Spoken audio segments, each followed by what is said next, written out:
ایمان کی خاطر اپنی جان قربان کرنے والی ایک نیک اور دلیر خاتون جس نے حضرت موسیٰ علیہ السلام کی پرورش کی اور بچپن میں فرعون سے ان کی جان بچائی۔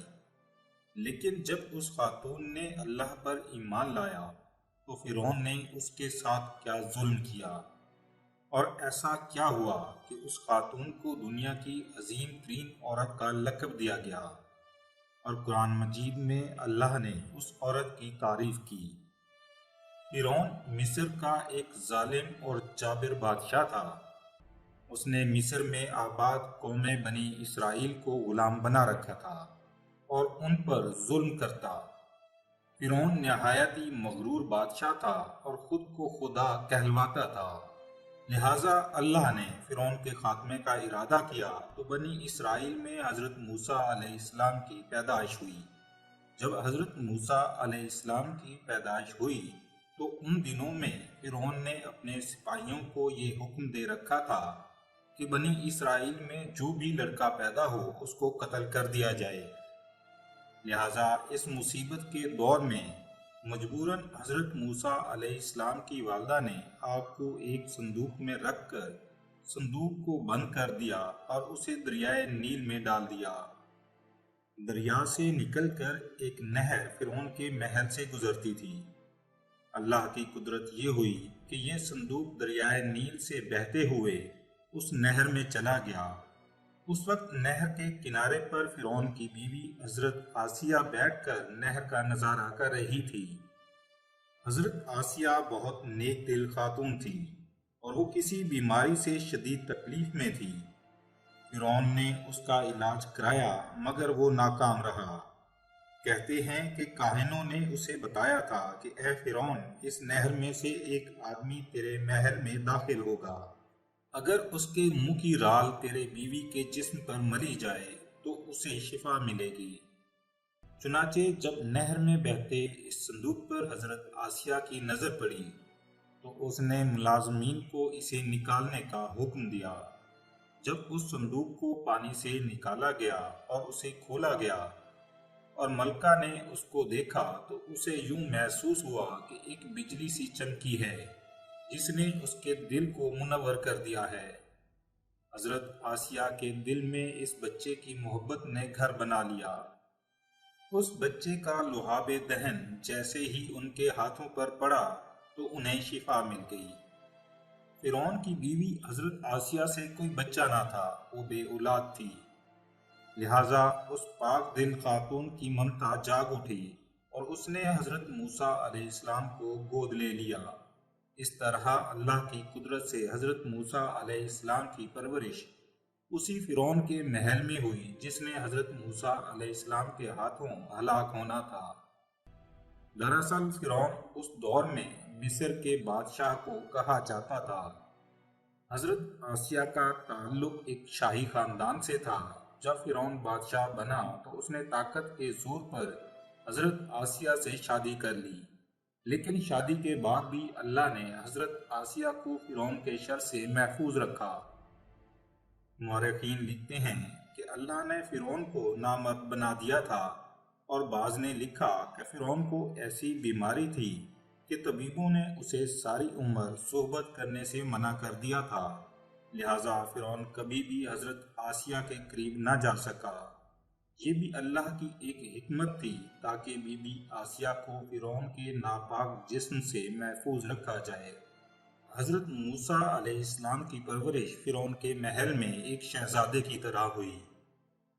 ہر طرح کا آرام اور آرائش آپ کے لیے دستیاب تھا، لیکن فرعون کے محل میں فرعون کے ساتھ زندگی گزارنے کے باوجود حضرت موسیٰ علیہ السلام ان سے مختلف کردار کے مالک تھے۔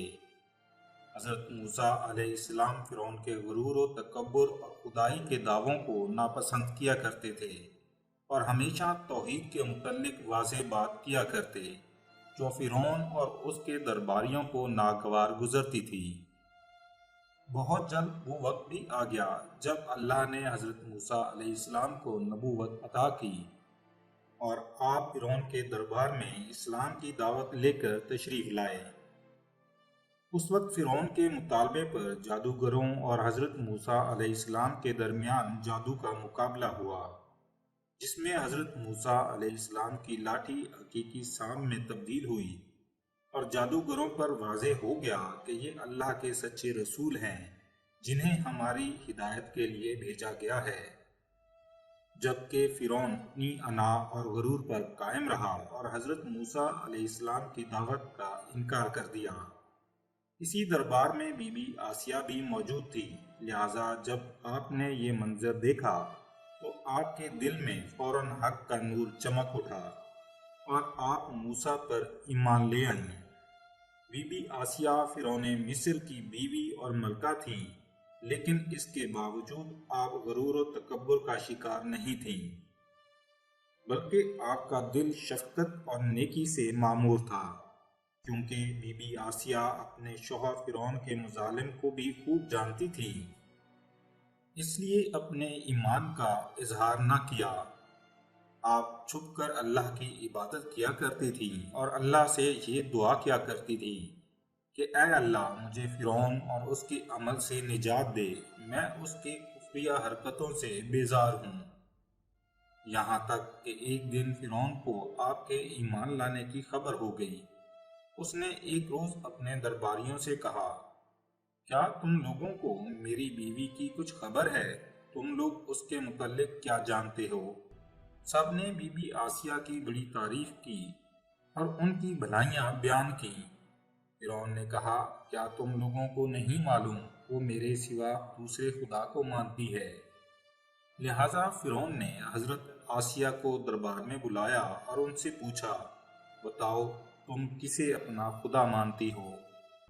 حضرت آسیہ نے دلیری اور جذبہ ایمانی سے جواب دیا کہ میں موسیٰ علیہ السلام کے رب پر ایمان رکھتی ہوں جو میرا، تیرا اور ہم سب کا خدا ہے۔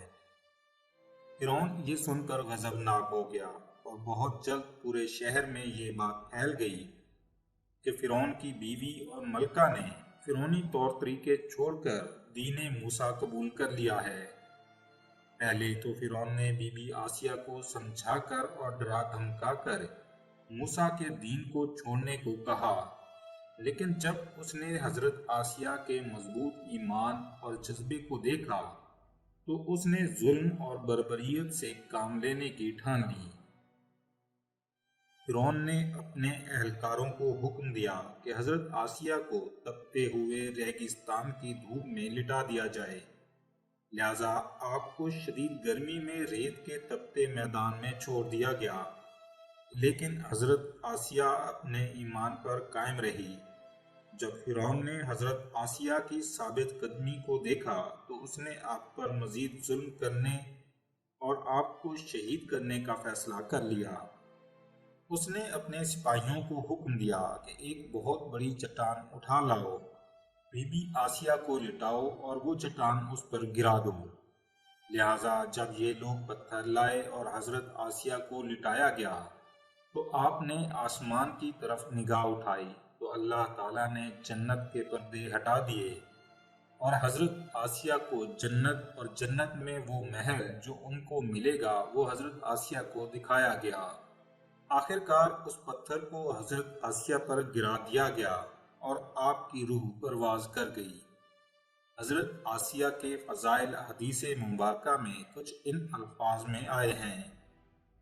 رسول اللہ صلی اللہ علیہ وآلہ وسلم نے فرمایا کہ مردوں میں تو بہت سے درجہ کمال تک پہنچے، لیکن عورتوں میں سوائے فرعون کی بیوی آسیہ اور عیسیٰ علیہ السلام کی والدہ مریم بنت عمران کے اور کوئی عورت درجہ کمال تک نہیں پہنچی۔ ہم نے دیکھا حضرت آسیہ ایسی حکومت کے ساتھ اس قدر مال و دولت، غلام اور کنیزوں کے ساتھ ایک آرام دہ زندگی گزار رہی تھیں، لیکن انہوں نے حق کو قبول کیا اور اللہ پر ایمان لے آئیں۔ فرعون کے تمام ظلم برداشت کیے لیکن اپنے ایمان پر قائم رہی۔ اللہ سے دعا ہے اللہ ہم سب کو بھی حضرت آسیہ جیسا مضبوط ایمان عطا کرے اور ہمیشہ اپنے ایمان پر قائم رکھے اور مرتے وقت کلمہ نصیب فرمائے۔ ناظرین سے گزارش ہے ویڈیو کے بارے میں کمنٹ ضرور کیجیے۔ اگر ویڈیو پسند آئی ہو تو اسے لائک کر دیں اور چینل کو سبسکرائب کر دیں۔